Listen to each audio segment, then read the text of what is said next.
Hello everyone, good evening, welcome to Glance Academy. दोस्तों, हम लोग कवर कर रहे थे आपकी 1000 करंट अफेयर्स की एमसीक्यूज को सीरीज को, जो आपके यूपी पीसीएस प्रीलिम्स 2024 के साथ साथ बिहार पीसीएस के लिए भी बहुत ही हेल्पफुल सीरीज है। और इसकी पीडीएफ आपको हमारे टेलीग्राम चैनल पे मिल जाएगी, लिंक बायो में दिया गया है, या फिर ग्लैंस एकेडमी ऑफिशियल आप सर्च कर सकते हो, जहां पे 15,000 से अधिक सब्सक्राइबर हैं। तो ओरिजिनल टेलीग्राम चैनल को ज्वाइन करना, फर्जी को नहीं। बहुत सारे फर्जी भी बनने लगे हैं। साथ ही साथ घटना चक्र आई दृष्टि को मैंने कवर किया है, घटना सार को भी कवर किया है। इस तरीके से उन सभी करंट अफेयर्स के टॉपिक का एमसीक्यूज के पैटर्न में रिवीजन करना और ज्यादा बेहतर हो जाता है आपकी तैयारी में योगदान देने के लिए। तो इसी कड़ी में आज हम लोग आखिरी क्लास कर रहे हैं। लगभग इसकी 11 क्लासेस आ चुकी हैं या 10, और आज ये आपकी आखिरी होगी, जिसके बाद आपके करंट अफेयर्स के एमसीक्यूज भी कंप्लीट हो जाएंगे। तो क्वेश्चन नंबर हम 870 से शुरू कर। आगे बढ़ने से पहले छोटी सी प्यारी सी एक रिक्वेस्ट रहेगी, वीडियो अच्छी लगी तो लाइक कर देना दोस्तों, और चैनल पे पहली बार हो तो चैनल अभी सब्सक्राइब कर लो, क्योंकि प्लेलिस्ट में आपकी तैयारी के लिए बहुत सारा खजाना है, चाहे वो यूपीएससी की तैयारी हो, चाहे पीसीएस की तैयारी हो, या समीक्षा अधिकारी की हो। शुरू करते हैं क्वेश्चन नंबर 870 से। निम्नलिखित में से किस राज्य ने वार्षिक स्वच्छता सर्वेक्षण 2023 में पहला पुरस्कार जीता? देखिए, यहाँ पे अगर राज्य की बात कर रहा है, अभी आपको पता होगा कि 1 जनवरी 2024 को भी स्वच्छता पुरस्कार द्रौपदी मुर्मू जी ने भी जारी किया। वहां पर पहला जो राष्ट्र था, मतलब राज्य, महाराष्ट्र नंबर 1 पे आता है, और नंबर 2 पे आता है आपका एमपी, जिन्होंने बेहतर प्रदर्शन किया स्वच्छता में। मैं जिले की बात नहीं कर रहा हूं, जो आप इंदौर को दिमाग में रख रहे होगे और सूरत को दिमाग में रख रहे होगे, ये आपके राज्य में है। तो हालांकि यहां पे भी राज्य महाराष्ट्र ही आपका सही हो जाएगा। आगे पढ़ते हैं। क्वेश्चन नंबर, स्वच्छता सर्वेक्षण 2023 में 1 लाख से कम जनसंख्या वाले 3970 शहरों में से पहला पुरस्कार किस शहर ने जीता? देखो, यहां पर मैंने जब कल भी बताया था कि जैसे जैसे हम लोग लास्ट में जा रहे हैं क्वेश्चन के, तो कुछ क्वेश्चन ऐसे हैं जो पुराने होते जा रहे हैं, तो आपको क्या पढ़ना, लेटेस्ट वाला। लेकिन कोई नहीं, मैंने लेटेस्ट वाला पढ़ाया है। तो स्वच्छता सर्वेक्षण अगर आप 2024 का देखोगे, जिसकी घोषणा 11 जनवरी 2024 को की गई थी, जिसमें लगभग आपके 4477 शहरों को शामिल किया, और इसमें 1 लाख से कम जनसंख्या में जो पहला स्कोर मिला था, पहला रैंक, वो मिला था आपके सासवड़ शहर को, जो महाराष्ट्र में है। और दूसरा आपका पाटन था, जो आपका छत्तीसगढ़ में था। याद आया कुछ? टॉपिक को कनेक्ट कर लीजिए। भले क्वेश्चन पुराना है, लेकिन मैंने उसको नया बना दिया। क्वेश्चन का तरीका देखिए सेम है। क्वेश्चन नंबर नेक्स्ट है आपका, अटल बिहारी वाजपेयी सेवरी नहावा शुआ अटल सेतु के बारे में। 21.8 किलोमीटर लंबाई वाला यह भारत का सबसे लंबा समुद्री सेतु हो गया, बिल्कुल। और इसे मुंबई ट्रांस हार्बर लिंक के नाम से भी जाना जाता है। इस सेतु के निर्माण में 11,600 मीट्रिक टन स्टील का ढांचा लगा है, जो 4 हावड़ा सेतु के बराबर है। तो देखो, अभी तक जो हमने करंट अफेयर्स में टॉपिक पढ़े, तो वहां पे पहला स्टेटमेंट भी सही पढ़ा, दूसरा भी। हालांकि तीसरे वाले टॉपिक को कहीं नहीं पढ़ा था, तो इसकी व्याख्या देख लेते हैं। तो इसकी व्याख्या में अगर हम देखते हैं, तो यहाँ पे तीनों ही स्टेटमेंट सही बता रहा है, यानी लगभग जो है कि 11,600 मीट्रिक टन स्टील का भी निर्माण किया गया, यूज किया गया। आगे देखते हैं, गुट निरपेक्षता आंदोलन नैम का जो 19वां शिखर सम्मेलन आयोजित किया गया, कहाँ पे किया गया? तो ये कंपाला, जो कि युगांडा की राजधानी है। यहाँ पे आप देखोगे कि 19 से 20 जनवरी 2024 को आयोजित गुट निरपेक्षता आंदोलन के 19वें शिखर सम्मेलन में भारत की तरफ से विदेश मंत्री एस जयशंकर साहब ने पार्टिसिपेट किया था। फिर और आगे देखते हैं, अगर हम समाजवादी नेता और बिहार के भूतपूर्व मुख्यमंत्री जननायक कर्पूरी ठाकुर जी को भारत रत्न से किस वर्ष सम्मानित किया गया? हालांकि भारत रत्न 2019 में मिला था लास्ट टाइम, उसके बाद अभी 2024 में अनाउंस किए गए 5 लोगों को भारत रत्न दिए गए, जिसमें कर्पूरी ठाकुर जी भी है बिहार से, और इनको 2024 में दिया गया। इनके साथ साथ और कौन कौन है दोस्तों? कर्पूरी ठाकुर जी हो गए, लाल कृष्ण आडवाणी जी हो गए, चौधरी चरण सिंह जी हो गए, स्वामीनाथन जी हो गए, और एक नाम मैं आपके लिए छोड़ देता हूं, अगर यहां दिया होगा तो बता दूंगा, अदरवाइज आप लोगों को बताना है, ठीक। और ये जो इनको दिया गया था, बिहार के 2 बार मुख्यमंत्री रह चुके हैं और 1 बार उप मुख्यमंत्री भी रहे हैं। जननायक कर्पूरी ठाकुर जी को 100वें जन्मदिन के अवसर पर 24 जनवरी 2024 को मरणोपरांत भारत रत्न से सम्मानित किया गया। नेक्स्ट है आपका, भीष्म परियोजना के बारे में देखते हैं, कौन सा कथन सही नहीं है? तो Bhishma Bharat health initiative for सहयोग हित एंड मैत्री का संक्षिप्तीकरण है, बिल्कुल सही है। यह विदेश से आयातित अति आधुनिक आपातकालीन चिकित्सा अनुक्रिया प्रणाली है। तो यही दोस्तों गलत हो जाएगा, क्योंकि मैंने बहुत अच्छे से पढ़ा है कि स्वदेशी स्तर पे है, और इसका जो ट्रायल भी हुआ था ना दोस्तों, पैरासूट के माध्यम से, इसका ट्रायल आपके आगरा में ही हुआ था। हाँ, इतना जरूर कहेंगे, आरोग्य मैत्री आपदा प्रबंधन क्यूब भीष्म को अयोध्या में रामलला प्राण प्रतिष्ठा समारोह में भी लगाया गया था, और क्यूब में आपातकालीन दशाओं में 200 घायलों तक के उपचार करने की क्षमता होती है।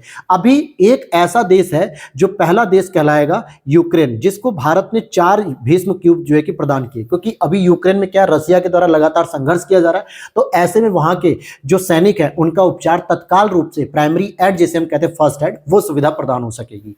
तो बी वाला गलत था, बाकी तीनों सही थे। याद होगा मैंने डिटेल से पूरे करंट अफेयर्स को पढ़ा है, बस यहां पे एमसीक्यूज के माध्यम से आप अपनी नॉलेज को और चेक कर रहे होते हो कि कैसे ये और बेहतर हो सकता है। और मैं सजेशन दूंगा दोस्तों कि आप लोग जरूर से जरूर इस पीडीएफ को प्रिंट आउट भी करा सकते हो या फिर पीडीएफ से भी देख के अपना जरूर इसे तैयारी कर लो, क्योंकि करंट अफेयर्स बहुत इंपॉर्टेंट है। देशों पर विचार करते पूछ रहा है उपयुक्त में से कितने देशों के स्पेसक्राफ्ट चंद्रमा की सतह पर उतर चुके हैं। तो भैया संयुक्त राज्य अमेरिका का भी गया है, सोवियत संघ का भी गया है, चीन का भी गया है, भारत का भी गया, जापान का, और ये इसी क्रम में भारत जो है कि आपका चौथा देश बन गया चंद्रमा की सतह पर लैंड करने वाला। लेकिन अगर आपसे पूछा जाए कि दक्षिणी ध्रुव पर उतरने वाला जो देश होगा तो भारत पहला देश है। लेकिन जापान की बात करें तो इन्होंने भी 2024 में लैंडिंग कर ली है और इस तरीके से सभी के सभी पांचों देश यहां पे उतर चुके हैं। अगर आप देखोगे कि जापान की अंतरिक्ष एजेंसी का एक छोटा small lander for investigating moon slim 20 जनवरी 2024 को चंद्रमा की सतह पर सफलतापूर्वक उतर गया था, और इस तरीके से टोटल 5 देश हैं जिन्होंने इस तरीके की सफलता को हासिल किया। नेक्स्ट है शांति, निशस्त्रीकरण और विकास हेतु इंदिरा गांधी शांति पुरस्कार 2023 से किसे सम्मानित किया गया है। तो यहां पे आप देखोगे सम्मानित करने के लिए अर्जेंटीना में जन्मे क्लासिकल पियानो वादक डेनियल बारेनबोहेम और फिलिस्तीन इजराइल पहल रूट्स के सह संस्थापक अली अबू अव्वाद को, इन दोनों लोगों को संयुक्त रूप से प्रदान किया गया है। नेक्स्ट है आपराधिक कानूनों में संसद के शीतकालीन सत्र में किए गए संशोधन के संदर्भ में इंडियन पिनल कोड को अब भारतीय न्याय संहिता 2023 के नाम से जाना जा रहा है। क्रिमिनल प्रोसीजर कोड को भारतीय नागरिक संहिता के नाम से जाना जाएगा। इंडियन एविडेंस एक्ट को भारतीय साक्ष्य संहिता के नाम से जाना जाएगा। तो ये तीनों ही बातें सही हैं और यहाँ पे डी ऑप्शन सही हो जाएगा। एक और जानकारी आप लोग ले लीजिए कि इसे अब जुलाई 2024 से इसे लागू कर दिया गया, यानी अब कोई भी कार्रवाई होगी तो इन्हीं के आधार पर होगी जुलाई 2024 से। हालांकि एक और प्रश्न मैं आप लोगों को बता देता हूं, चंडीगढ़ में अमित शाह जी जो कि गृह मंत्री हैं, इन्होंने सितंबर में इसके लिए 4 अलग अलग पोर्टल या ऐप को लॉन्च किया, जिसमें ई श्रुति के नाम से था, ई समन के नाम से था, न्याय श्रुति के नाम से था। इस तरीके से 4 अलग अलग एप्लीकेशन भी लॉन्च किए गए थे। नेक्स्ट अगर हम बात करते हैं मुख्य निर्वाचन आयुक्त और अन्य निर्वाचन आयुक्तों की जो सेवा शर्तें 2023 में एक अधिनियम लाया गया था, उसमें कौन सा कथन असत्य है। केंद्रीय विधि एवं न्याय मंत्री की अध्यक्षता वाली सर्च कमेटी 5 व्यक्तियों के नामों का पैनल चयन समिति को सुझाएगी। ठीक, मुख्य निर्वाचन आयुक्त और अन्य निर्वाचन आयुक्तों की पुनर्नियुक्ति पर विचार किया जा सकता है। मुख्य निर्वाचन आयुक्त और निर्वाचन आयुक्तों का वेतन सर्वोच्च न्यायालय के न्यायाधीश के वेतन के बराबर है। तो यहां पे अगर आप देखोगे तो बी स्टेटमेंट आपको गलत अभी दिख गया, क्योंकि निर्वाचन आयुक्त तो पुनर्नियुक्त हो सकते हैं लेकिन मुख्य निर्वाचन आयुक्त पुनर्नियुक्त नहीं हो सकते हैं। तो बी तो अभी गलत हो गया। अच्छा, यहाँ पे तो कूट भी नहीं दिया है तो बी मैंने बता ही दिया। बाकी मुख्य निर्वाचन आयुक्त को उसके पद से उसी विधि से हटाया जाएगा जिस प्रकार सर्वोच्च न्यायालय के न्यायाधीश को हटाया जा सकता है।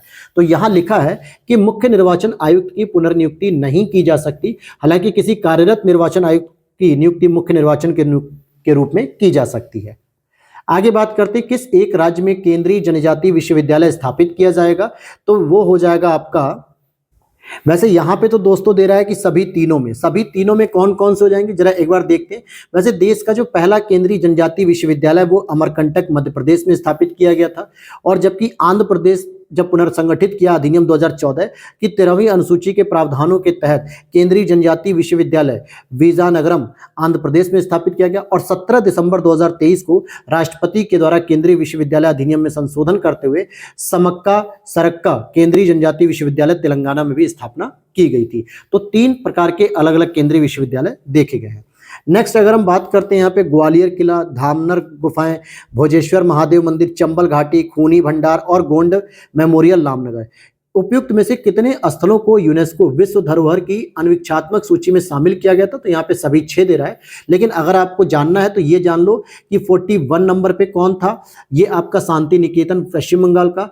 42 नंबर पे कौन सा था विश्व धरोहर, तो होयसलेश्वर जो मंदिर समूह था कर्नाटक का, जिसमें हलेबीड वगैरह चन्नाकेशव मंदिर थे। और 43 आपका जो लेटेस्ट वाला था जिसमें असम के चराई देव मैदान में मोइदम्स जो आत्मा के टीले कहलाते थे उनको शामिल किया गया। नेक्स्ट है आपका, किस राज्य की विधानसभा के सामान्य चुनाव लोक सामान्य चुनाव 2024 के साथ संपन्न हुए? तो 4 चुनाव हुए थे, अरुणाचल प्रदेश में, आंध्र प्रदेश में, ओडिशा में, सिक्किम में, इन चारों में ही आयोजित किए गए थे। अगर आप अरुणाचल प्रदेश में देखोगे तो 60 दोस्तों विधानसभा सीटें हैं। कितनी है? 60 विधानसभा सीटें। और यहाँ के जो मुख्यमंत्री बने हैं वो पेमा खांडू बने। कौन बने दोस्तों? पेमा खांडू। आंध्र प्रदेश की अगर हम बात करते हैं, आंध्र प्रदेश की अगर आप विधानसभा सीटों के बारे में जानोगे, देखो पीवाईक्यूज अगर आप देखोगे तो जिस समय चुनाव होते हैं ना, जिस वर्ष एग्जाम होता है उस समय के वहां के विधानसभा स्पीकर या फिर आपके राज्यपाल, मुख्यमंत्री, इनके बारे में पूछ लिया जाता है। तो आंध्र प्रदेश की जो टोटल सीट है वो कितनी है? 175, जहां पे चंद्रबाबू नायडू साहब वहां के मुख्यमंत्री बने। और ये रिकॉर्ड है कि आंध्र प्रदेश में सर्वाधिक 4 बार ये मुख्यमंत्री बन चुके। और इनके साथ एक सहयोगी दल भी है, जयसेना एक पार्टी है वहां की, जिसके जो अध्यक्ष है पवन कल्याण जी, जो साउथ के एक्टर भी हैं पवन कल्याण, और उनको भी बनाया गया उप मुख्यमंत्री। ओडिशा की बात करेंगे तो यहाँ पे 24 साल के शासन को हटाते हुए, बीजू जनता दल के शासन को हटाते हुए अब भारतीय जनता पार्टी ने वहां पे प्रवेश कर दिया है। किसने प्रवेश किया? भारतीय जनता पार्टी ने। ओडिशा की अगर सीटों की बात करूं तो यहाँ की विधानसभा सीटें दोस्तों 147 है। यहाँ जो मुख्यमंत्री बने हैं वो बने आपके मोहन चरण मांझी। कौन बने दोस्तों? मोहन चरण मांझी बने हैं। नेक्स्ट अगर आप सिक्किम में देखोगे तो ये अपवादिक तौर पे, क्योंकि यहाँ पे केवल 32 सीटें हैं। और इसमें अगर आप देखोगे तो प्रेम सिंह तमांग, कौन है? प्रेम सिंह तमांग आपके जो है कि मुख्यमंत्री बने हैं। इनको जो शपथ दिलाई गई थी वो दी गई थी लक्ष्मण आचार्य प्रसाद जी के द्वारा, जो कि बनारस के रहने वाले हैं। हालांकि अब वो यहाँ के राज्यपाल नहीं है, जब थे तब उन्होंने शपथ दिलाई थी। तो ये चारों ही आपको क्लियर मैंने करा दिया, रिवीजन भी हो गया होगा। ग्रेट इंडियन बस्टर्ड गोदावन के बारे में कौन सा कथन असत्य है? देखते हैं। भारत और पाकिस्तान में पाया जाने वाला यह पक्षी international union for conservation of nature यानी IUCN के अनुसार गंभीर रूप में संकटग्रस्त है। यह भारत का राष्ट्रीय पक्षी है। राष्ट्रीय पक्षी है क्या दोस्तों? बिल्कुल नहीं, राष्ट्रीय पक्षी हमारा मोर है। तो यही गलत हो गया। बिजली की उच्च शक्ति पारेषण लाइनों से टकराकर इनकी मृत्यु हो जाती है और भारत में इनका शिकार करना प्रतिबंधित है। तो सभी सही है, बस बी वाला गलत है। आगे देखते हैं। समाचार की सुर्खियों में रही दुलंग सुबनसिरी हाथी गलियारा किस राज्य में स्थित है? तो सुबनसिरी से भी आप आइडिया लगा सकते हो, जो ब्रह्मपुत्रा की जो है कि क्या सहायक नदी भी है, और अरुणाचल प्रदेश में एक जिला भी है, ठीक है, लोअन सुबनसिरी जिसे हम कहते हैं। तो ये अरुणाचल प्रदेश के अंतर्गत आ जाएगा। H5N1 के बारे में कौन सा कथन सही है? तो देखिए ये एक विषाणु है यानी वायरस है। सामान्यतः यह मानवों और पशु पक्षियों को संक्रमित करता है। यह वाणिज्यिक कुक्कुट पालन बुरी तरह से प्रभावित हुआ इससे, और उपयुक्त सभी हो जाएगा। ये आपका एक इन्फ्लुएंजा एक तरीके से वायरस है।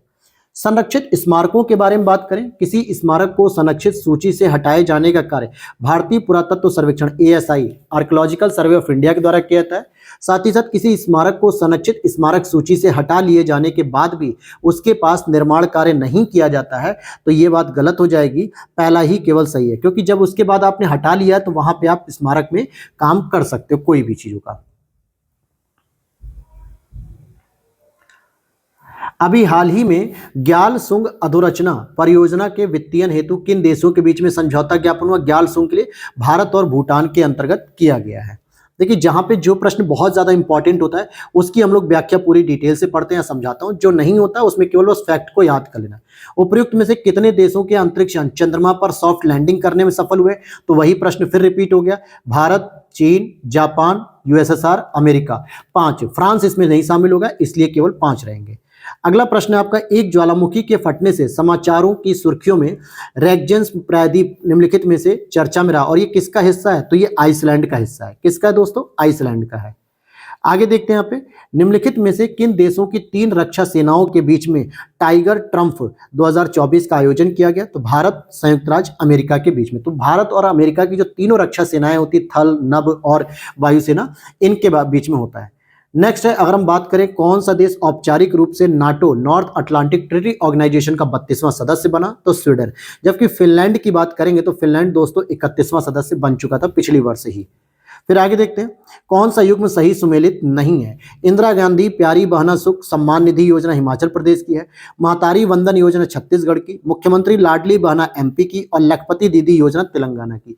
तो कौन सी योजना सही नहीं है? बी वाला, क्योंकि लखपति दीदी जो योजना है वो केंद्र सरकार की योजना है, न कि तेलंगाना की, जिसमें सेल्फ हेल्प ग्रुप से जुड़ी 3 करोड़ महिलाओं को वित्तीय और कौशल प्रशिक्षण प्रदान करके लखपति बनाए जाने का लक्ष्य है। तो ये किसकी योजना है? केंद्र सरकार की योजना है। नेक्स्ट है, आध्यात्मिकता का अनुभव परियोजना का शिलान्यास प्रधानमंत्री नरेंद्र मोदी जी ने किस शहर में किया? तो चित्रकूट में किया है। पुराने शहरों के नाम बदलकर नए रखे जा रहे हैं, जिस पे विचार कीजिए। जैसे इलाहाबाद का नया नाम प्रयागराज हो गया, अहमदनगर का नया नाम अहिल्यानगर हो गया, औरंगाबाद का छत्रपति संभाजी, उस्मानाबाद का धाराशिव। तो ये चारों ही सही, चारों के नाम बदल दिए गए और ये नए नाम है। विश्व के विभिन्न भागों में स्थित ज्वालामुखियों के संदर्भ में, हेक्ला आइसलैंड पे, स्ट्रोम्बोली इटली में, सकुरुजिमा जापान में, हकारी न्यूजीलैंड। तो चारों ही सही हो जाएंगे। नेक्स्ट अगर हम बात करते हैं कि हाल ही में किस देश में भारी बरसात उस आई थी और उसके परिणाम स्वरूप भारी बाढ़ से अप्रैल 2024 के पहले सप्ताह में 350 से अधिक लोग मर गए थे और 10 लाख से अधिक लोगों को विस्थापित होना पड़ा। तो ये केन्या, इथोपिया, सोमालिया, तंजानिया, ये सभी देश इससे संबंधित हैं। इलेक्ट्रॉनिक वोटिंग मशीन यानी ईवीएम के बारे में बात की जा रही है। इलेक्ट्रॉनिक वोटिंग मशीन की एक यूनिट में नोटा सहित अधिकतम 384 उम्मीदवारों को वोट दिया जा सकता है। इलेक्ट्रॉनिक वोटिंग मशीन सर्वप्रथम केरल राज्य के पारूर विधानसभा क्षेत्र में 1982 के उपचुनाव में प्रयुक्त की गई थी। वर्ष 2000 से ईवीएम मतदान हेतु व्यापक रूप से प्रयुक्त की जा रही है और ईवीएम का विनिर्माण सार्वजनिक क्षेत्र की इकाइयों भारत इलेक्ट्रॉनिक्स तथा इलेक्ट्रॉनिक कॉर्पोरेशन ऑफ इंडिया के द्वारा किया जाता है।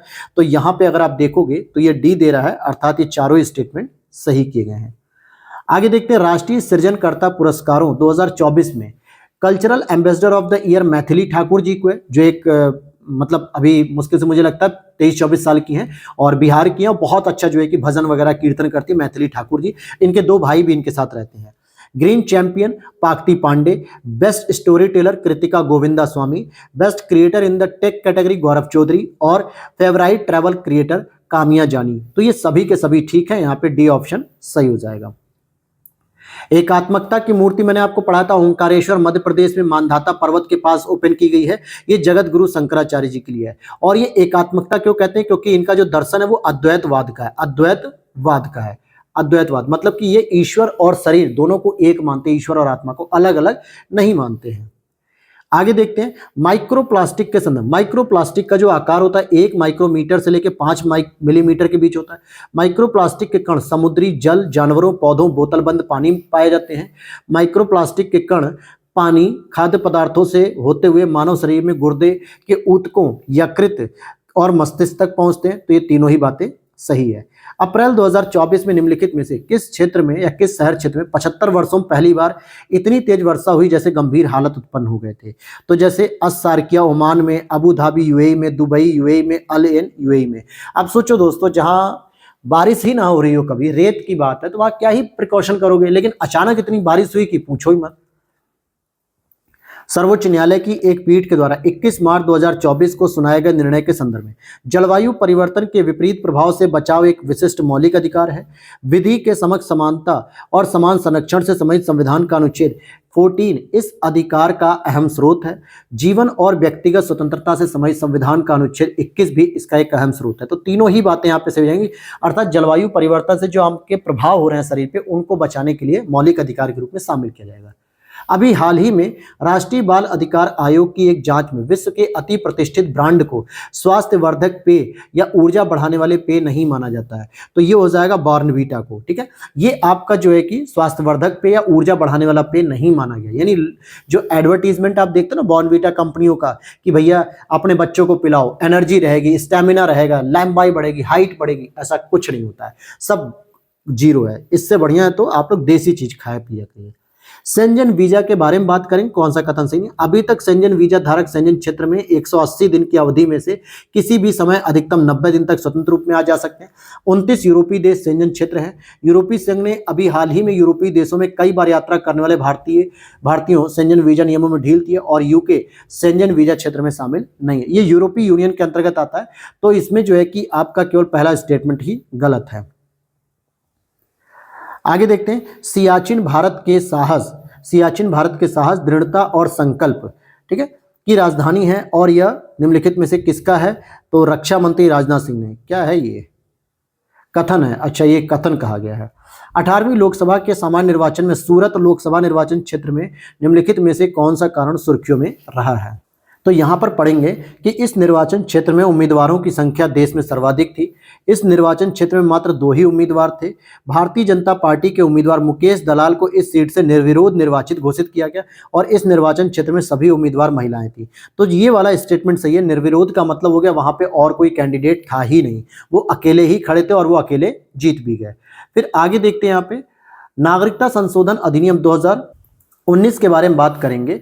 पाकिस्तान, बांग्लादेश, अफगानिस्तान से आए, भारत आए हिंदू, सिख, बौद्ध, जैन, पारसी और ईसाई, ये 6 प्रकार के प्रवासियों को नागरिकता प्रदान करने के लिए नागरिकता अधिनियम 1955 में 2019 में संशोधन किया गया। तो ये बात सही है। संघ सरकार ने 11 मार्च 2014 को नागरिकता संशोधन अधिनियम 2024 को अधिसूचित कर दिया, 2024 वाले को, और 31 दिसंबर 2014 से भारत में पाकिस्तान, बांग्लादेश, अफगानिस्तान से आए हिंदू, सिख, बौद्ध, जैन, पारसी, ईसाई भारत को नागरिकता के लिए आवेदन कर सकते हैं। यानी जो 31 दिसंबर 2014 से भारत में या उससे पहले, तो यहाँ पे देखोगे तीनों ही स्टेटमेंट सही है कि 31 दिसंबर 2014 से आए हुए। यदि भारत में एक राष्ट्र एक चुनाव प्रणाली जैसा पूर्व राष्ट्रपति रामनाथ कोविंद जी की अध्यक्षता में गठित समिति ने सुझाव दिया है, अगर उसको लागू किया है तो कहां कहां संशोधन करना है, और ये पॉइंट में नेशनल करंट अफेयर्स के पहले ही पॉइंट में पढ़ा है। तो एक तो आपको संशोधन करना पड़ेगा भारतीय संविधान के अनुच्छेद 83 में, जिसमें क्या कहा जाएगा 83 के अंतर्गत अगर आप देखोगे कि संसद के जो कार्यकाल होते हैं उसको ढील किया जाएगा। फिर भारतीय संविधान के अनुच्छेद 172 इसमें राज्य विधानमंडल के कार्यकाल होंगे। साथ ही साथ भारतीय संविधान के अनुच्छेद 324 में इलेक्शन कमीशन ऑफ इंडिया की शक्तियों से संबंधित, और भारतीय संविधान के अनुच्छेद 356 जो आपका आपातकाल लगता है राज्यों में संवैधानिक आपातकाल, और लोक प्रतिनिधित्व अधिनियम 1951, तो इन सभी में संशोधन किया जाएगा।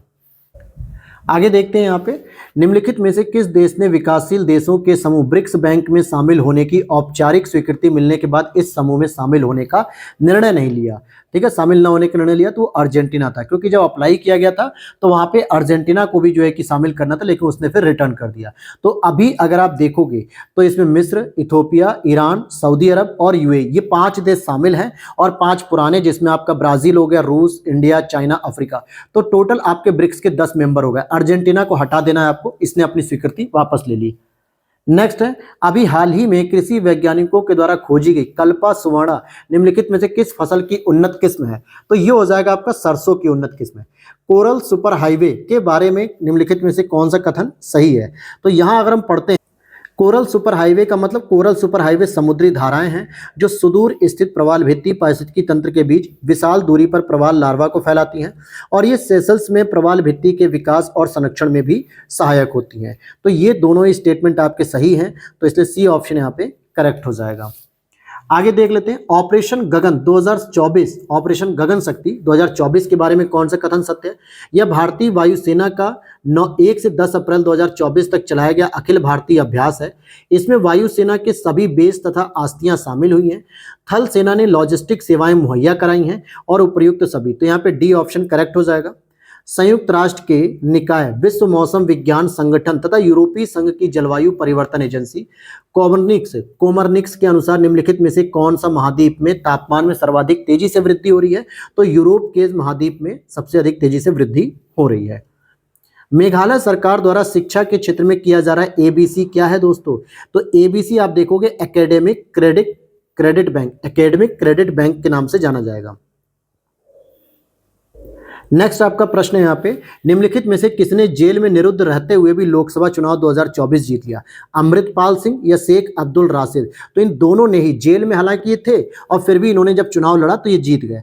क्या है इनकी कहानी? कट्टर खालिस्तानी समर्थक प्रचारक सरदार अमृतपाल सिंह, जो स्वयं को स्वारिस पंजाब देश का मुखिया बताते हैं, ने पंजाब की खदूर साहिब सीट कांग्रेस के कुलबीर सिंह जीरा को 1,97,120 मतों से पराजित करके जीता है, यानी कि 2 लाख लगभग सीटों से जीत गए। और वे असम राज्य में डिब्रूगढ़ जेल में बंद हैं। 9 अगस्त 2019 से दिल्ली के तिहाड़ जेल में आतंकवादी फंडिंग के आरोप में निरुद्ध शेख अब्दुल राशिद ने नेशनल कॉन्फ्रेंस के नेता तथा जम्मू कश्मीर के पूर्व मुख्यमंत्री उमर अब्दुल्ला को बारामूला संसदीय क्षेत्र से 1,98,000 मतों से पराजित कर लोकसभा चुनाव जीत लिया था। यानी इन दोनों कैंडिडेट ने चुनाव भी जीत लिया। आगे देखते हैं लोकसभा चुनाव 2024 में 2 प्रत्याशियों ने जेल में रहते हुए विजय हासिल की, इस बारे में कौन सा कथन सही है? जेल में बंद किसी व्यक्ति के लोकसभा सदस्य चुने जाने पर लोकसभा सदस्य के रूप में शपथ ग्रहण करना एक संवैधानिक अधिकार है क्या? अच्छा प्रश्न है दोस्तों। जेल में बंद लोकसभा सदस्य लोकसभा में उपस्थित होकर उसकी कार्रवाई में भाग नहीं ले सकता। जेल में बंद किसी लोकसभा सदस्य को लोकसभा की कार्रवाई में भाग लेने की अनुमति देने की शक्ति लोकसभा के स्पीकर के पास है। तो देखो, चुनाव लड़ना उसका एक मौलिक अधिकार था, उसने अपना लड़ लिया चुनाव, राजनीतिक अधिकार था, लेकिन जीतने के बाद उसकी क्या स्थिति बनेगी ये जरूरी। तो यहां पर आप देखोगे कि पहला स्टेटमेंट भी सही है कि अगर जेल में बंद व्यक्ति लोकसभा सदस्य चुने जाने पर लोकसभा सदस्य के रूप में शपथ ग्रहण करना एक संवैधानिक अधिकार है, बिल्कुल, तभी उसको संसद का सदस्य माना जाएगा। अगर वो शपथ ग्रहण नहीं करेगा तो नहीं माना जाएगा। और जेल में बंद लोकसभा जो सदस्य लोकसभा में उपस्थित होकर कार्रवाई में भाग नहीं ले सकता है, तो ये भी सही है स्टेटमेंट यहाँ पे। अब जरा यहाँ पे डिटेल अगर देखते हैं, अच्छा यहाँ पे डिटेल दिया ही नहीं है। नेक्स्ट अगर बात करें समाचार की सुर्खियों में रही क्लैडिया शिनबैम के बारे में कौन सा कथन सही है, तो वो देखिए मैक्सिको की पहली महिला राष्ट्रपति निर्वाचित हुई। वे संयुक्त राज्य अमेरिका, मैक्सिको और कनाडा की पहली महिला शासनाध्यक्ष भी निर्वाचित हुई हैं। 2007 में शांति के लिए नोबेल पुरस्कार से सम्मानित। जलवायु परिवर्तन पर अंतर सरकारी पैनल की रिपोर्ट तैयार करने में उनकी महत्वपूर्ण भूमिका रही, तो डी ऑप्शन करेक्ट हो जाएगा। सर्वाधिक मतों से लोकसभा चुनाव 2024 कौन कौन जीता है, तो ये हो जाएंगे रकीबुल हुसैन, जो कि कांग्रेस के धुबरी असम से ये सबसे अधिक वोटों से जीते थे। आगे बात करते हैं लोकसभा सामान्य निर्वाचन 2024 में सबसे कम मतों से विजयी कौन रहा, तो रविंद्र दत्ताराम वाईकर शिवसेना से मुंबई उत्तरी पश्चिम महाराष्ट्र से थे। ये केवल 48 मतों से जीते थे। जून 2024 में संपन्न विधानसभाओं के चुनाव में निम्नलिखित में से किस राज्य की विधानसभा के लिए चुनाव नहीं हुए थे? अरुणाचल में हुआ, ओडिशा में हुआ, सिक्किम में हुआ, और किस में हुआ था? आंध्र प्रदेश में हुआ था। मेघालय में नहीं किया गया था। अप्रैल जून 2024 में संपन्न राज्य विधानसभाओं के चुनाव के बाद राज्यों में बने मुख्यमंत्रियों के संदर्भ में कौन सा कथन सही है? देखिए, सिक्किम में पवन कुमार चामलिंग नहीं बल्कि प्रेम सिंह तमांग जो है कि मुख्यमंत्री बने। अरुणाचल प्रदेश में पेमा खांडू सही है। ओडिशा में मोहन मांझी। आंध्र प्रदेश में एन चंद्रबाबू नायडू, तो यहाँ पे ए वाला गलत है। 18वीं लोकसभा चुनाव के बाद केंद्र में सत्तासीन राष्ट्रीय लोकतांत्रिक गठबंधन, जिसको हम लोग एनडीए कहते हैं, नेशनल डेमोक्रेटिक अलायंस, में नियुक्त मंत्रियों के संदर्भ में कौन सा युग्म सही सुमेलित है? शिक्षा मंत्री धर्मेंद्र प्रधान को बनाया गया सही। ग्रामीण विकास मंत्री शिवराज सिंह चौहान जी को बनाया गया। वित्त मंत्री पीयूष गोयल नहीं बल्कि हमारी निर्मला सीतारमण जी ही बनी है। रक्षा मंत्री आपके राजनाथ सिंह ही बने हैं। जलवायु परिवर्तन उपलब्धि सूचकांक CCPI 2024 में भारत को जो रैंकिंग मिली है 7th मिली है। ध्यान देना कि इसमें फर्स्ट, सेकंड, थर्ड इस रैंक को कोई भी देश प्राप्त नहीं कर सका। तो जो स्टार्टिंग हुई है 4 से, 5 से, 6 से, 7 से, तो भारत इस नंबर पे आता है। इसको जारी करते हैं जर्मन वॉच और न्यू क्लाइमेट इंस्टीट्यूट तथा क्लाइमेट एक्शन नेटवर्क इंटरनेशनल द्वारा। ठीक है, तो ये इसकी ध्यान देना, पहले 3 स्थानों पे कोई भी देश नहीं था, अतः इसलिए वास्तविक अर्थों में भारत चौथे स्थान पे आ जाएगा, क्योंकि 1, 2, 3 पे तो कोई है ही नहीं, तो 7 में से 3 घटा दो तो 4 बचेंगे। पर्यावरणीय उपलब्धि सूचकांक 2024 में जो भारत का स्थान था वो 176 था। हालांकि पिछली बार तो दोस्तों 180 में से 180 नंबर पे ही थे हम लोग। नेक्स्ट है वैश्विक लिंग मूलक अंतराल सूचकांक के बारे में कौन सा कथन सही नहीं है? यह सूचकांक United nation development fund for women इसके द्वारा जारी किया गया। वैश्विक लिंग मूलक अंतराल सूचकांक 2024 में भारत की रैंकिंग 129 है और इसके अंतर्गत आइसलैंड जो है कि सबसे पहले स्थान पे, जिसने लगभग 93% जो है कि लैंगिक अंतराल को समाप्त किया है। याद होगा ये टॉपिक मैंने पढ़ाया भी है। और दक्षिण एशियाई देशों में इस सूचकांक में भारत का रैंक बांग्लादेश, नेपाल, श्रीलंका, भूटान के बाद 5वां है। सभी स्टेटमेंट सही है, केवल पहला वाला ही गलत है। विकसित देशों के समूह G7 का शिखर सम्मेलन 13 जून से 15 जून 2024 तक इटली के अपूलिया में फसानो में बोर्गो एनिजिया में हुआ। G7 का कौन सा शिखर सम्मेलन था? तो ये हो जाएगा आपका 49 नंबर का था। राष्ट्रीय सुरक्षा सलाहकार के संदर्भ में कौन सा कथन सही नहीं है? पूर्व IPS अजीत डोभाल को तीसरी बार भारत का राष्ट्रीय सुरक्षा सलाहकार नियुक्त किया गया, सही है। और उनकी नियुक्ति 4 जून 2024 से प्रभावी है, तो नहीं दोस्तों, 10 जून 2024 से प्रभावी है। आगे बात करते हैं, एक चीज और ध्यान रखना कि उन्हें कैबिनेट मंत्री का दर्जा प्रदान किया गया। जो सुरक्षा सलाहकार होते हैं उनको कैबिनेट मंत्री का दर्जा मिलता है। प्रधानमंत्री के प्रधान सचिव के बारे में PK मिश्रा को प्रधानमंत्री का प्रधान सचिव नियुक्त किया गया। PK मिश्रा को कैबिनेट मंत्री का दर्जा प्रदान किया गया। प्रधानमंत्री के प्रधान सचिव पद पर PK मिश्रा का कार्यकाल नरेंद्र मोदी के प्रधानमंत्री पद पर बने रहने या अग्रिम आदेशों तक जो भी पहले हो, और यह नियुक्ति केंद्रीय कैबिनेट की नियुक्ति समिति द्वारा अनुमोदित होती है। तो यहाँ पे चारों स्टेटमेंट आपके सही हो जाएंगे। नेक्स्ट है नाइट्रस गैस N2O के बारे में निम्नलिखित में से कौन सा कथन सही नहीं है। पृथ्वी के गर्म होने में नाइट्रस ऑक्साइड योगदान करती है, यानी ग्लोबल वार्मिंग की गैस है क्या, ये यही पूछ रहा है। वातावरण में नाइट्रस ऑक्साइड की मात्रा का ओजोन परत पे कोई घातक प्रभाव नहीं पड़ता, ऐसा बिल्कुल गलत है। नाइट्रस ऑक्साइड का उत्सर्जन करने वाले शीर्ष देशों में चाइना, भारत, संयुक्त राज्य अमेरिका, ब्राजील और रूस। कार्बन डाइऑक्साइड और मीथेन की तुलना में नाइट्रस ऑक्साइड का प्रभाव अधिक घातक है, बिल्कुल सही है। तो बी वाला केवल गलत है भाई, प्रभाव बहुत ही खतरनाक होता है। नाइट्रस ऑक्साइड प्रति व्यक्ति उत्सर्जन के बारे में कौन सा सही नहीं है। तो यहां पे देखोगे भारत जो है कि 0.8 किलोग्राम नाइट्रस ऑक्साइड प्रति व्यक्ति उत्सर्जन है, जबकि चीन का 4.3 नहीं है बल्कि 1.7 किलोग्राम है। निम्नलिखित में से किस नदी पर विश्व का सबसे ऊंचा रेलवे पुल बनाया गया, तो चिनाब नदी पे बना है। भारतीय रेल ने जम्मू कश्मीर में रियासी बारामूला खंड पर चिनाब नदी के ऊपर विश्व का सबसे ऊंचा पुल बनाया, जो 1315 मीटर लंबे और 467 मीटर ऊंचे इस पुल की लंबाई, जो नदी तल से इतना है। कुछ इस तरीके जो बना ना आर्क पुल जिसे हम कहते हैं, वही है। नीट यूजी के प्रश्न पत्र आउट हो जाने और एनटीए में व्याप्त खामियों के जांच के लिए शिक्षा मंत्रालय के द्वारा एक उच्च स्तरीय समिति गठित की गई। किसकी अध्यक्षता में गठित की गई है, तो के राधाकृष्णन, भूतपूर्व अध्यक्ष भारतीय अंतरिक्ष अनुसंधान संस्थान यानी इसरो के जो भूतपूर्व अध्यक्ष हैं उनके नेतृत्व में गठित की गई है। नालंदा विश्वविद्यालय के बारे में पढ़ेंगे। तो नालंदा विश्वविद्यालय की अवधारणा भारत के पूर्व राष्ट्रपति डॉक्टर एपीजे अब्दुल कलाम द्वारा 2006 में बिहार विधानसभा को संबोधित करते हुए दी गई। नालंदा विश्वविद्यालय की स्थापना हेतु भारत के अतिरिक्त 17 और देशों ने योगदान किया। नोबेल पुरस्कार से सम्मानित प्रोफेसर अमर्त्य सेन नालंदा विश्वविद्यालय के पहले चांसलर होंगे। तो देखोगे अगर आप यहाँ पे कि इसमें कहा जा रहा है, नेक्स्ट है नालंदा विश्वविद्यालय बोधगया बिहार में है। तो बोधगया में नहीं दोस्तों, बल्कि नालंदा विश्वविद्यालय आपके नालंदा में ही है, और साथ ही साथ ये नालंदा जिले के अंतर्गत राजगिरी में है। राजगीर में या राजगिरी कह सकते हो।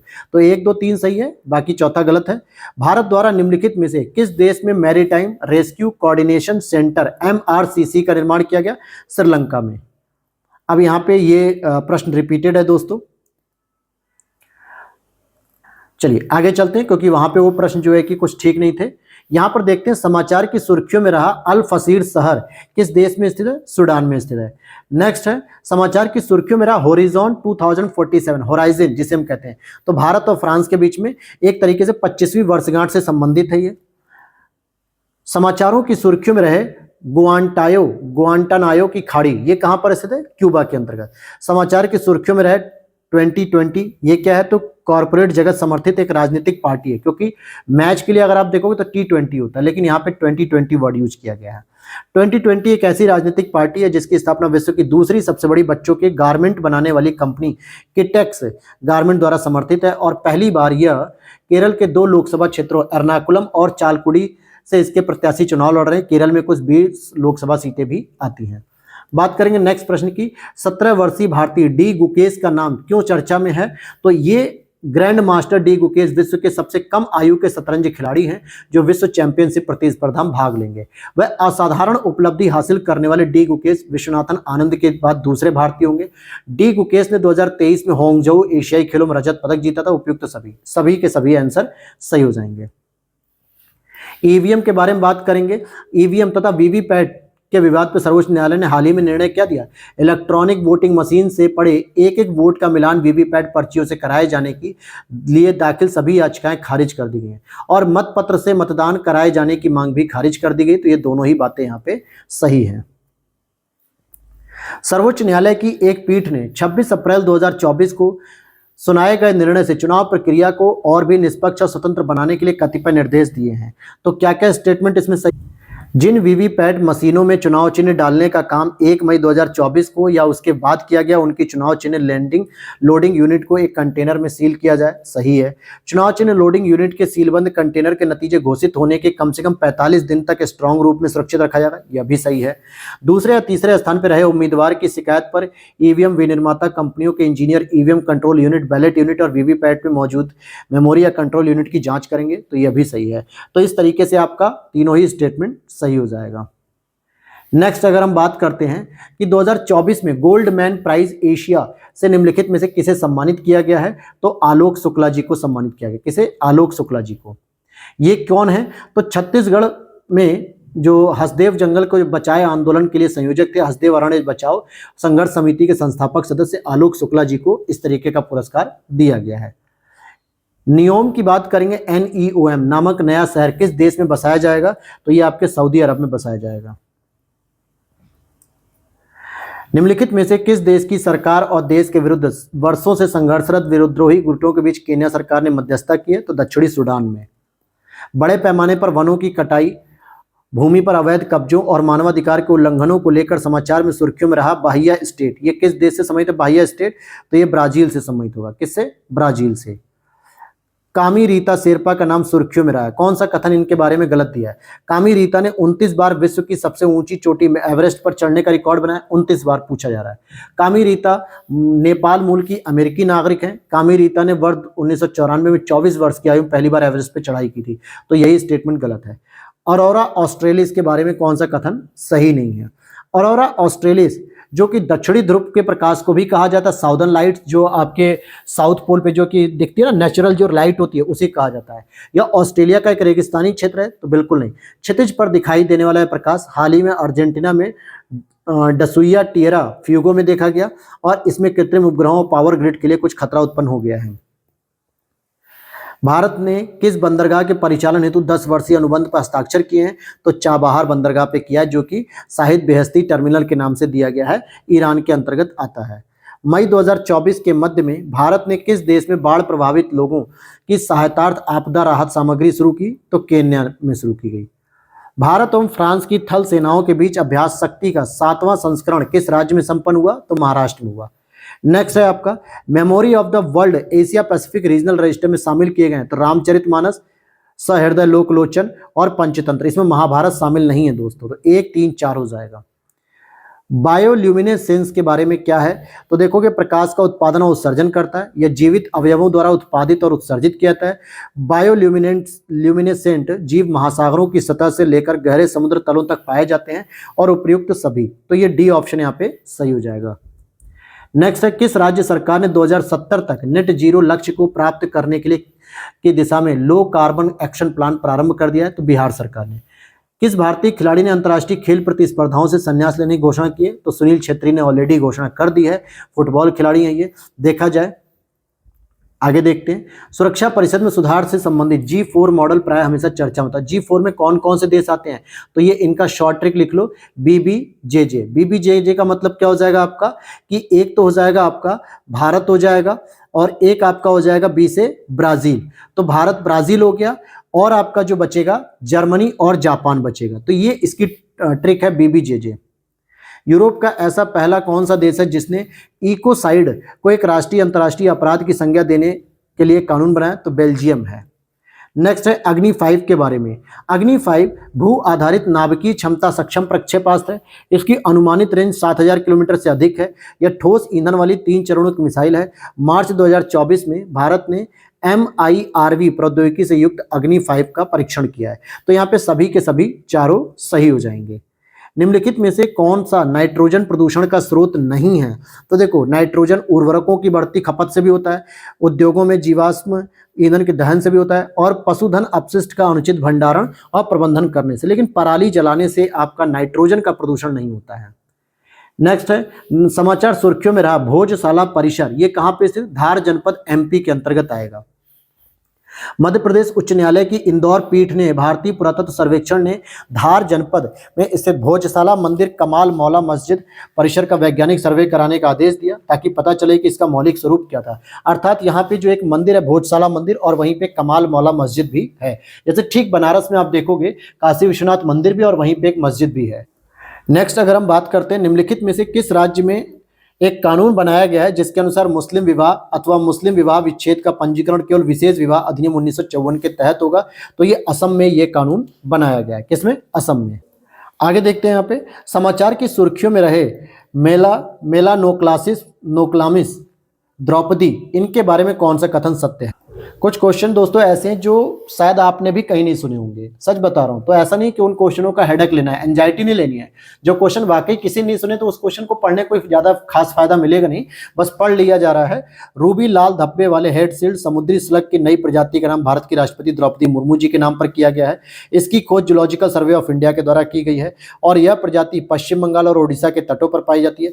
यह पारदर्शी बलगम का स्राव करती है जो चिकनी रेत के नीचे रेंगते समय रेत के कणों से उसकी रक्षा करते हैं। तो यहाँ पे चारों ही बातें सही हो जाएंगी। निम्नलिखित में से किस अंतर्राष्ट्रीय बंदरगाह के परिचालन का अधिकार भारत की एक सार्वजनिक क्षेत्र की कंपनी है सियाडिया मतलब इंडिया पोर्ट्स ग्लोबल लिमिटेड को मिला है? तो ये आपकी हो जाएंगी सितवे बंदरगाह म्यांमार और Shahid Beheshti port terminal Iran. तो इन दोनों को ही ये दे दिया गया है। गोपीचंद थोटाकुरा के बारे में अगर हम बात करते हैं, कौन सा सही नहीं है, तो एक पर्यटक के रूप में अंतरिक्ष की यात्रा करने वाले पहले भारतीय, बिल्कुल सही है। उन्होंने ब्लू ओरिजिन के नए शेपर्ड से अंतरिक्ष की यात्रा की थी, यानी कि NS-25 मिशन से। वे भारतीय मूल के उद्यमी और पायलट हैं। वे केरल के तिरुवनंतपुरम के मूल निवासी हैं। तो शायद डी वाला ऑप्शन गलत हो जाएगा, क्योंकि आंध्र प्रदेश के विजयवाड़ा के हैं। मैंने ये टॉपिक बिल्कुल अच्छे से पढ़ा है आपको। सुर्खियों में रहा ब्लू वीजा। ब्लू वीजा किससे संबंधित है? तो ये ब्लू वीजा या ब्लू रेजिडेंस वीजा के नाम से जिसे हम जानते हैं, ये जारी करने का निर्णय संयुक्त अरब अमीरात UAE के द्वारा लिया गया है और ये 10 वर्ष का रेजिडेंस वीजा रहेगा। 10 वर्षीय ब्लू रेजिडेंस वीजा उन लोगों को जारी किया जाएगा जिनका पर्यावरणीय संरक्षण विशिष्ट योगदान है। तो ये तीनों ही स्टेटमेंट आपके सही हो जाएंगे। सुर्खियों में रही सहृदय लोकलोचन किसके द्वारा लिखी गई है? तो ये आचार्य आनंदवर्धन जी के द्वारा लिखी गई है। जबकि तुलसीदास जी ने रामचरितमानस लिखी है, विष्णु शर्मा ने पंचतंत्र लिखी है और आचार्य आनंदवर्धन जी ने सहृदय लोकलोचन लिखी है, जिसको इंडिया की तरफ से memory of the world Asia Pacific regional register में शामिल किया गया है। समाचार की सुर्खियों में रहा ब्लैकआउट 2024। ये क्या होता है? ब्लॉकआउट। अच्छा, इजराइल द्वारा गाजा में किए जा रहे हमलों से संबंधित है ये कोडिंग। नेक्स्ट है विशाल का ब्लू ग्रे सील हेल्स के बारे में कौन सा कथन सही नहीं है? देखो 1920 से 1930 के दशक में अर्जेंटीना के तटीय क्षेत्रों में ब्लू ग्रे सील्स हेल्स लगभग विलुप्त हो गई थी और ये, खैर छोड़ो, ऐसे प्रश्नों का कोई मतलब नहीं है। हर प्रश्न पढ़ना जरूरी नहीं है। नेक्स्ट है समाचार की सुर्खियों में रही अहरामत के बारे में। अहरामत मिस्र की नील नदी की विलुप्त हो चुकी एक प्राचीन सहायक नदी है।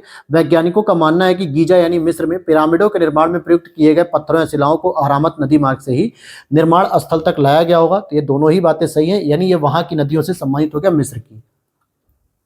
भारत में विलुप्त प्रजातियों के संदर्भ में निम्नलिखित युग्मों पर विचार कीजिए, अर्थात IUCN की रेड लिस्ट। जैसे भारत विजोन की बात करें तो गंभीर संकट में, रेड पांडा संकट में, गंगा नदी में पाई जाने वाली डॉल्फिन गंभीर संकट, शेर की पूंछ वाला लंगूर ये गंभीर संकट में। तो कौन कौन से सही हो जाएंगे? तो आपके 1, 2, 3 तो सही हैं, लेकिन शेर की पूंछ वाला जो लंगूर है वो गंभीर संकट में नहीं आता है, केवल संकटग्रस्त प्रजाति में आएगा। आगे बात करते हैं नागरिक नाभिकीय सहयोग समझौतों के साथ निम्नलिखित में से कौन सा देश अनेक देशों के साथ नाभिकीय समझौते में सक्रिय भूमिका निभा रहा है? यूके। किस देश के एक भू राजनीतिक क्षेत्र में आपातकाल घोषित किया गया है? तो फ्रांस के द्वारा घोषित किया गया है। जो किसने किया था? प्रशांत महासागर स्थित में न्यू कैलिडोनिया फ्रांस का एक भौगोलिक राजनीतिक क्षेत्र है जहां पर इस तरीके का आपातकाल घोषित किया गया है। Global network against food crisis द्वारा खाद्य संकट पर एक वैश्विक रिपोर्ट जारी की गई और इस खाद्य संकट में वृद्धि के कई कारक उत्तरदायी बताए गए, जैसे संघर्ष, चरम मौसमी घटनाएं और आर्थिक घटनाएं। तो ये तीनों ही आपके संघर्ष माने जाएंगे, केवल 3। नेक्स्ट है आपका हाल ही में प्रारंभ की गई नव चेतना के बारे में कौन सा कथन गलत है? तो यह national framework of early childhood stimulation 2024 के तहत जारी एक पहल है। इसका संबंध आंगनवाड़ी कार्यकर्तियों, आशा कार्यकर्तियों की गतिविधियों से संबंधित है। यह कार्यक्रम बच्चे के पहले 3 वर्षों के दौरान मस्तिष्क के विकास के महत्व को रेखांकित करता है। ये तीनों ही सही है, चौथे की जरूरत ही नहीं है, तीनों सही है। आधारशिला पाठ्यक्रम किसके द्वारा जारी किया गया है? तो केंद्रीय महिला एवं बाल विकास मंत्रालय के द्वारा जारी किया गया है। नेक्स्ट है भारतीय क्षय रोग रिपोर्ट 2024 यानी टीबी रिपोर्ट। वर्ष 2022 के सापेक्ष 2023 में क्षय रोग से ग्रसित रोगियों की संख्या मामूली सी वृद्धि हुई। क्षय रोग से ग्रसित 95% रोगियों को बहुऔषधि उपचार प्राप्त हो रहा है। क्षय रोग से ग्रसित एवं चिन्हित सभी रोगियों को प्रतिमाह 1000 रुपये का पोषण सहायता भी दी जाती है और केरल राज्य में क्षय रोग से ग्रसित एक भी रोगी नहीं है। तो यहाँ पे केवल पहला स्टेटमेंट ही सही है, दूसरा गलत है, तीसरा भी गलत है, चौथा भी गलत है। नेक्स्ट है निम्नलिखित योजनाओं परियोजनाओं पर विचार किए। स्वर्णिम चतुर्भुज, प्रधानमंत्री ग्राम सड़क योजना, KCC यानी कि किसान क्रेडिट कार्ड योजना और संविधान का 73वां संशोधन उपयुक्त में से कितनी अटल बिहारी वाजपेयी जी के समय की गई थी? तो यहाँ देखोगे 73वां संवैधानिक संशोधन कब किया गया? 1993 में, जिसमें PV नरसिम्हा राव जी प्रधानमंत्री थे। बाकी सभी जो है कि योजनाएं प्रधानमंत्री अटल बिहारी वाजपेयी जी के समय में। कैसे हुई? देखिए स्वर्णिम चतुर्भुज का तो खैर मुझे याद नहीं है दोस्तों, आप लोग बता देना, लेकिन प्रधानमंत्री ग्राम सड़क योजना की बात करेंगे तो ये 25 दिसंबर 2000 को शुरू की गई थी। किसान क्रेडिट कार्ड योजना की बात करेंगे तो 1998 में, और इन दोनों ही समय पे आपके अटल बिहारी वाजपेयी जी प्रधानमंत्री थे। आगे बात करेंगे भारत में अग्रलिखित केंद्र प्रायोजित योजनाओं पर विचार करते समय उनके प्रारंभ काल से लेकर सही बैठाना है आपको। जैसे अगर आप देखोगे कि पीएम पोषण अभियान की बात करेंगे तो इसको 2018 में शुरू किया गया, जो एमडीएम मिड डे मील योजना की जगह नाम आ रहा है। राष्ट्रीय ग्रामीण आजीविका मिशन की बात करेंगे तो 2011 में आया। पीएम श्री जो कि विद्यालयों को अपडेट करने से संबंधित है, 2022 में आया। पीएम बस सेवा योजना, पीएमई बस सेवा योजना, इसकी बात करेंगे तो 2023 से संबंधित है। और जल जीवन मिशन की बात करेंगे तो ये आपका 2019 से संबंधित है। आगे वैश्विक व्यापार के संदर्भ में पोली क्राइसिस समाचारों की सुर्खियों में रहा। इसमें कौन से घटक शामिल हैं? कोविड-19 वैश्विक महामारी से संबंधित मांग और पूर्ति झटकों की श्रृंखला, आपूर्ति श्रृंखला विघ्न, भू राजनीतिक प्रतिद्वंदता जनित नीतिगत अनिश्चितताओं में बढ़ोतरी के प्रभाव। तो यहाँ पे सभी के सभी तीनों बातें सही हैं। क्या है इसका समझ में थोड़ा कम आया है। निम्नलिखित में से कौन सी केंद्र सरकार की अति महत्वपूर्ण स्कीम यानी कि कोर ऑफ कोर स्कीम्स, ये अगर हम बात करें तो यहां पर आप देखोगे महात्मा गांधी राष्ट्रीय ग्रामीण रोजगार गारंटी कार्यक्रम केवल एक ऐसा यही प्रावधान है जो सबसे महत्वपूर्ण माना गया है। बाकी प्रधानमंत्री आवास योजना, जल जीवन मिशन योजना, समग्र शिक्षा, ये उतने महत्वपूर्ण नहीं माना गया है। निम्नलिखित क्षेत्रीय देश संगठनों पर विचार कीजिए। मॉरिशस, ऑस्ट्रेलिया, यूएई और ईएफटीए। कितनों के साथ भारत ने मुक्त व्यापार समझौते पर हस्ताक्षर किए? ईएफटीए पे किया है, मैंने अभी बताया था लेटेस्ट। यूएई पर भी कर लिया गया है। और तो और अगर हम बात करें तो ऑस्ट्रेलिया से भी है, मॉरिशस से भी है, तो चारों के साथ ही हो चुका है। भारत और मॉरिशस के बीच में कब हो गया था? 2021 में ही। और भारत ऑस्ट्रेलिया के बीच में 2022 में, भारत यूएई के बीच में 2022 और यूरोपीय यूनियन के साथ 2024 में हुआ है। संयुक्त राष्ट्र जनसंख्या कोष द्वारा जारी स्टेट ऑफ वर्ल्ड पॉपुलेशन 2024 के संदर्भ में कौन सा कथन सही है? जनसंख्या आयु वर्ग 0 से 14 24% है। जनसंख्या आयु वर्ग 10 से 19 में 15%। जनसंख्या आयु वर्ग 10 से 24 में 26% और 15 से 64 में 68% है। तो ध्यान देना कि ये जो आपका एज ग्रुप है ना 10 से 19 वाला, ये विश्व में 15% नहीं बल्कि 17% है। संयुक्त राष्ट्र जनसंख्या कोष द्वारा जारी state of world population report के अनुसार भारत में जन्म के समय जीवन प्रत्याशा समय कितनी है?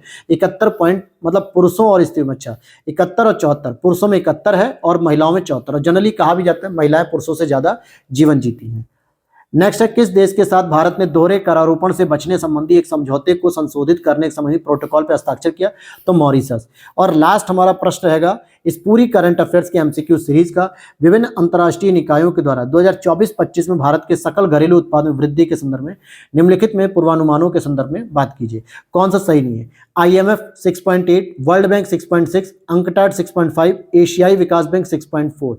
तो यहाँ पे अगर आप देखोगे तो केवल ये वाला गलत है, क्योंकि IMF ने कहा है 2024-25 में 7% की अनुमान हो सकती है, 7% होने की, बाकी सबका रिकॉर्ड ठीक है। तो ये हो गया दोस्तों आपके 993 पूरे एमसीक्यूज कंप्लीट, जिसका थंबनेल आप लोगों ने देखा होगा 1000 एमसीक्यूज के नाम से। ये करंट अफेयर्स अगर आपने ढंग से कर ली ना, और जितनी मैंने पढ़ाई है करंट अफेयर, तो ये मान के चलो कि आपका जो 35 से 36 प्रश्न आएगा वहीं से आपके 30 से 32 प्रश्न सही हो जाएंगे। ये लिख के ले लो, ठीक है। तो मिलते हैं नेक्स्ट वीडियो में। वीडियो अच्छी लगी तो लाइक करके जाना है। अब तो अगर यहाँ तक देखा है आप लोगों ने और चैनल पे पहली बार सब्सक्राइब कर लो। बहुत सारी चीजें आप लोगों को लगातार बीच बीच में अपडेट मिलती रहेगी, ताकि और भी आपके मेन नंबर जो है कि इंक्रीज होते रहे। तो मिलते हैं नेक्स्ट वीडियो में। जय हिंद, जय भारत।